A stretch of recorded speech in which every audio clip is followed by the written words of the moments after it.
Sinənizin tam mərkəzində dayanmadan, yorulmadan işləyən möhtəşəm bir mühərrik var. Amma bu, bizim bildiyimiz kimi sadəcə bir nasos deyil, xeyr.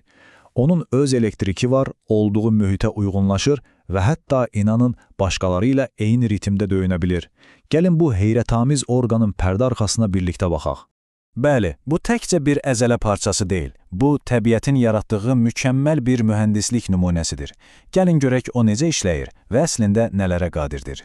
Ürəyin bəlkə də ən heyrətamiz xüsusiyyəti onun tam müstəqilliyidir. Təsəvvür edin, o işləmək üçün beyindən gələn əmrləri gözləmir. Sanki öz ağlı, öz iradəsi var.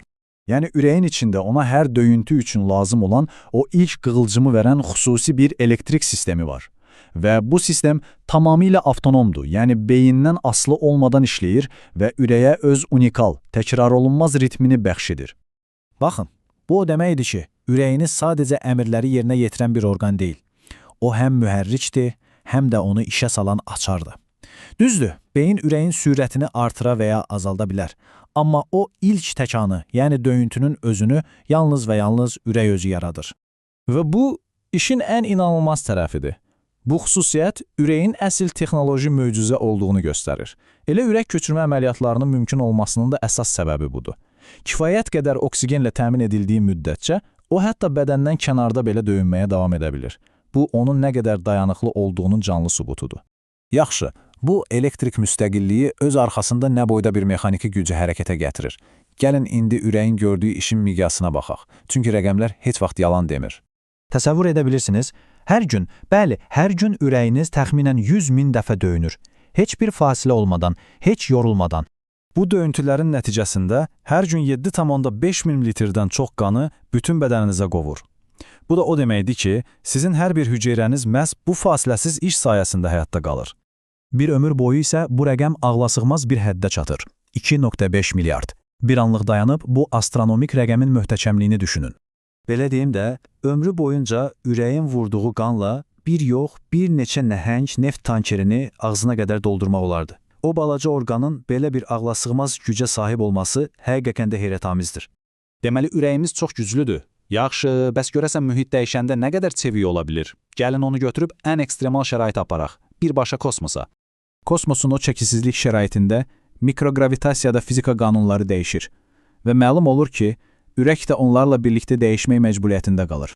Kosmosda cazibə qüvvəsi yoxdur deyə, ürəyin qanın bədənin yuxarı hissələrinə vurmaq üçün o qədər də çox çalışmasına ehtiyac qalmır. Bu azalan iş yükü isə onun formasını dəyişməsinə gətirib çıxarır. Bəli, tamamilə doğrudur. 12 astronavt üzərində aparılan bir araşdırma göstərib ki, ürək kosmosda olarkən təxminən 9,4% daha kürəvi, yəni sferik bir forma alır. Deməli, əsas məqam budur. Ürək dəyişməz statik bir orqan deyil.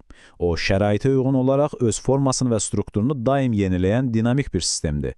Bu, onun dizaynının əslində nə qədər mükəmməl olduğunun daha bir sübutudur. Amma ürəyin möcüzələri təkcə fiziki deyil, onun həm də çox dərin, çox emosional bir tərəfi var. Psychology Today jurnalındakı bu sitat əslində çox heyrətamiz bir fenomeni vurğuyur. Biz başqa bir insanla dərin, səmimi bir ünsiyyət qurduğumuz zaman bədənlərimiz, xüsusilə də ürəklərimiz bir-biri ilə həmahəng olmağa başlayır. Bu sadəcə bir şairanə ifadə, bir metafora deyil. Bu, elmi bir faktdır. Aparılan araşdırmalar göstərir ki, bir-birinə emosional olaraq yaxın olan insanların ürək döyüntüləri həqiqətən də sinxronlaşır, yəni eyni ritmdə döyünməyə başlayır. Və bu o deməkdir ki, bizim emosional vəziyyətlərimiz ürəyimizin fiziki ritmlərinə və hətta münasibətlərimizə birbaşa təsir edir. Məsələn, bir insanın yaşadığı stres digərinin ürək ritminə təsir edərək o harmoniyanı poza bilir. Beləliklə, gəlin bütün bu heyrətamiz faktları birləşdirək, görək, sinəmizdə daşıdığımız bu orqan əslində necə bir möcüzədir.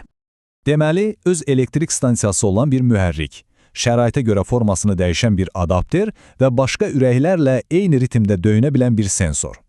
Ürək təsəvvür etdiyimizdən qat-qat artığıdır. O, eyni anda həm gücdür, həm də həssaslıqdır.